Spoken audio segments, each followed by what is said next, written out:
Bismillahirrahmanirrahim. Assalamualaikum warahmatullahi wabarakatuh. Jurusan Pendidikan Matematika. Perkenalkan, nama saya Murtada dari Pendidikan. Di sini saya akan menjelaskan mengenai materi aproksimasi dan kesalahan pada pengukuran. Kita langsung masuk ke materi yang pertama, yaitu mengenai pengertian dari aproksimasi. Aproksimasi merupakan cara pendekatan atau pembulatan dari hasil suatu pengukuran yang dilakukan. Pembulatan dilakukan dengan aturan jika angka berikutnya 5 atau lebih dari 5, maka nilai angka di depannya ditambah 1. Ada 3 macam cara pembulatan, yaitu yang pertama pembulatan kesatuan ukuran terdekat, yang kedua pembulatan ke banyaknya angka desimal, yang ketiga pembulatan ke banyaknya angka-angka yang signifikan.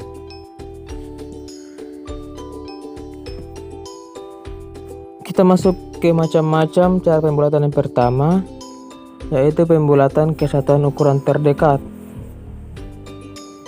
Aturan pembulatan suatu bilangan kesatuan terdekat yaitu jika angka berikutnya lebih dari 1, lebih dari atau sama dengan 5, maka angka ini hilang dan angka di depannya ditambah 1. Kemudian yang kedua, jika angka berikutnya kurang dari 5, maka angka yang dihilangkan dan angka di depannya tetap. Contoh, 74,5 cm. Jika dibulatkan ke cm terdekat, maka hasilnya menjadi 75 cm. Kemudian yang kedua, 45,49 liter. Jika dibulatkan menjadi 45 liter. Yang terakhir,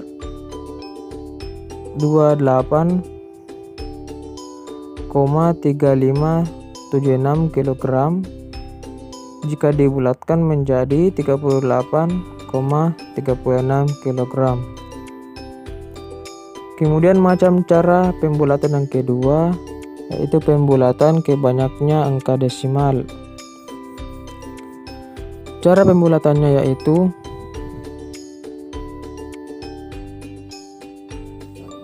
cara pembulatannya ke banyaknya angka desimal yang dikehendaki, yaitu berapa angka yang berada di belakang koma.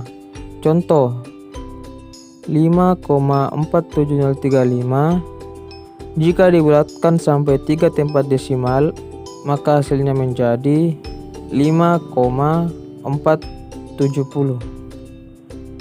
Kemudian yang kedua, 5,47035 jika dibulatkan sampai 2 tempat desimal, maka hasilnya menjadi 5,47 dan seterusnya.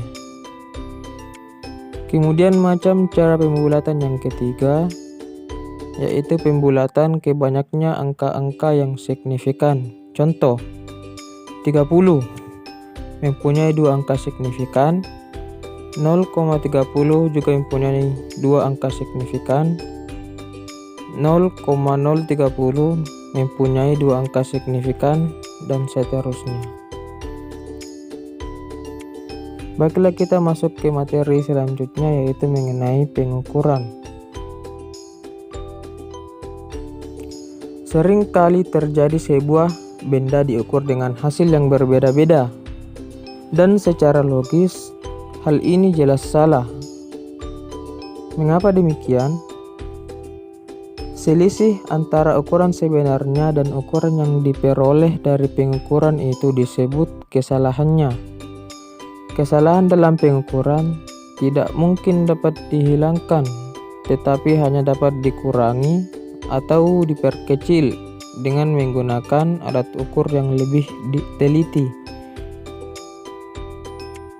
Besarnya kesalahan ini dapat diperkecil dengan menggunakan alat pengukur yang lebih teliti dan cara pengukuran yang lebih teliti pula. Akan tetapi, hasil pengukuran tidak akan pernah eksak, sekalipun tidak terjadi cara mengukurnya. Oleh karena itu, kita perlu mengetahui pada setiap keadaan sampai di mana kita dapat mempercayai pengukuran kita, yaitu kita harus mengetahui maksimum yang dapat ditenggang. Berikut ini diuraikan beberapa kesalahan pada pengukuran. Yang pertama, salah mutlak. Misal, sebuah benda diukur dengan penggaris dalam sentimeter, hasilnya 5 cm. Ini tidak berarti panjangnya 5 cm tepat, tetapi pengukuran ini tepat sampai satu angka signifikan dengan satuan ukuran terkecil 1 cm. Jadi panjang sebenarnya lebih dekat ke 5 cm daripada 5 cm atau 6 cm. Dengan kata lain, panjang sebenarnya itu terletak antara 4,5 cm atau 5,5 cm. Hal ini kesalahan yang masih diterima dari pengukuran ini adalah 0,5 cm atau salah mutlaknya ialah 0,5 cm. Jadi dapat disimpulkan bahwa jika ingin mencari salah mutlak dari suatu pengukuran, maka rumusnya menjadi salah mutlak sama dengan 1/2 atau setengah dikalikan dengan satuan angka terkecil. Kemudian kesalahan pengukuran yang kedua yaitu salah relatif. Besarnya kesalahan yang sama kadang mempunyai tingkat kepentingan berbeda. Hal ini menyebabkan ukuran yang satu dapat diterima, sedangkan yang lain ditolak. Oleh karena itu, memilih alat ukur yang digunakan harus sesuai dengan kebutuhannya.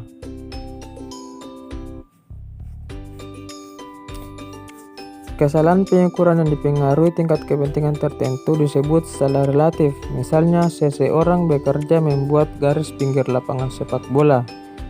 Kesalahan sebesar 1 cm sampai 5 cm adalah itu relatif tidak masalah. Akan tetapi, suatu kesalahan 1 cm saja yang dibuat oleh seorang tukang kayu pasti akan berakibat fatal. Oleh karena itu, apabila kita memandang suatu kesalahan, tentu kita membandingkan dengan pengukuran yang sebenarnya. Karena itu, menggunakan istilah relatif. Salah relatif dirumuskan sebagai berikut, yaitu salah relatif sama dengan salah mutlak dibagi dengan hasil pengukuran. Kemudian yang ketiga, persentase kesalahan. Untuk menghitung persentase kesalahan dari suatu pengukuran, terlebih dahulu dicari salah relatif dari pengukuran itu, kemudian mengalikannya dengan 100%. Kita masuk ke contoh soalnya. Contoh, sepucuk surat setelah ditimbang ternyata beratnya 0,8 gram. Carilah persentase kesalahan dari pengukuran itu. Jawab. Yang pertama kita cari yaitu satuan ukuran terkecilnya. Satuan ukuran terkecil dari 0,8 gram yaitu 0,1 gram. Kita masukkan ke rumus. Yang pertama yang ingin kita cari terlebih dahulu yaitu salah mutlaknya. Rumus salah mutlak yaitu setengah dikali satuan angka terkecil. Satuan angka terkecilnya tadi yaitu 0,1 gram. Maka hasilnya menjadi 0,05 gram. Kemudian yang kedua, cari salah relatifnya. Salah relatifnya tadi adalah salah mutlak dibagi dengan hasil pengukuran. Maka hasilnya menjadi 0,05 dibagi dengan 0,8 sama dengan 5,80. Dan untuk mencari persentase kesalahannya, 5/80 tadi dikalikan dengan 100%. Maka hasilnya menjadi 6,25 cm. Itulah tadi persentase kesalahan dari sepucuk surat setelah ditimbang. Demikianlah materi yang dapat saya sampaikan. Mohon maaf atas segala kekurangan. Wabillahi taufiq wal hidayah. Assalamualaikum warahmatullahi wabarakatuh.